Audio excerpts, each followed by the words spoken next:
আসসালামু আলাইকুম। আমি রুমা হোসাইন, আর আপনারা দেখছেন রুমা হোমমেড ফুডের আরও একটি নতুন রেসিপি। আজকে আমি রান্না করব পুকুরের দেশি কই মাছ দিয়ে কাঁচকলার ঝোল। যারা আমার মতো কাঁচকলা দেখলে নাক সিটকোতেন, আজকের রেসিপিটি শুধুমাত্র তাদের জন্য। আমার তো আগে কাঁচকলার তরকারি দেখলে গায়ে জ্বালা করতো, আর এখন এভাবে তরকারি রান্না করার পর থেকে তো নখ চেটে পুটে এক প্লেট ভাত খেতে পারি। তাহলে চলুন রেসিপিটি শুরু করি। প্রথমে চুলায় একটি প্যান বসিয়ে তাতে 1/4 কাপ রান্নার তেল দেব। তারপর দেব 1 মুঠো পেঁয়াজ কুচি। এবার পেঁয়াজটাকে হালকা ব্রাউন করে ভেজে নেব।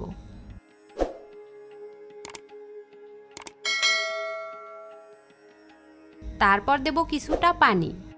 এখন এই পানির ভেতর দেব 1.5 চামচ কাঁচামরিচ বাটা, 1 চামচ আদা রসুন বাটা, 1 চামচ লবণ, 1 চামচ হলুদ গুঁড়া, 1 চামচ জিরা গুঁড়া, 2 টুকরো দারচিনি এবং 1টি তেজপাতা। এবার মশলাগুলো নেড়েচেড়ে ভালো করে মিশিয়ে নেব। ভিউয়ার্স, ভিডিওটি ভালো লাগলে সাবস্ক্রাইব, লাইক, কমেন্ট এবং শেয়ার করতে ভুলবেন না। ভালোভাবে মেশানো হলে এর ভেতর দেব আগে থেকে কেটে রাখা কাঁচকলা। এখানে আমি 2টো কলা লম্বা লম্বা করে কেটে নিয়েছি, আপনারা আপনাদের পছন্দ মতো কেটে নিতে পারেন। এবার নেড়েচেড়ে একটু কষিয়ে নেব কলাগুলো। কিছুক্ষণ কষিয়ে নিয়ে এর ভেতর দেব সেদ্ধ হওয়ার জন্য 1/2 কাপ পানি। তারপর ঢেকে হাই হিটে কিছুক্ষণ রান্না করব। এবার ঢাকনাটি তুলে কলাগুলো নিচ থেকে একটু নেড়ে দেব, যেন নিচে পুড়ে না যায়। তারপর আবারও ঢেকে মিডিয়াম হিটে পানিটা না শুকানো পর্যন্ত রান্না করব। পানিটা শুকিয়ে গেলে নেড়েচেড়ে একটু কিছুক্ষণ কষিয়ে নেব। তারপর এর ভেতর দেব পরিষ্কার করে ধুয়ে রাখা কই মাছ। এই মাছটা আমাদের বাড়ির পুকুরের মাছ। এটা আমার শাশুড়ি মা কেটে ধুয়ে আমাদের জন্য বাড়ি থেকে পাঠিয়েছেন। দেশি মাছ দিয়ে তরকারি রান্না করলে এমনিতেই টেস্টটা তার বেশি হয়। এবার মাছগুলো তরকারির সাথে হালকা হাতে নেড়ে দিয়ে ঢেকে কিছুক্ষণ মিডিয়াম হিটে রান্না করব। অনেকে আছেন মাছ না ভেজে কাঁচা মাছের তরকারি খেতে চান না, তারা আগেই মাছটা একটু লবণ হলুদ মরিচ দিয়ে ফ্রাই করে নেবেন।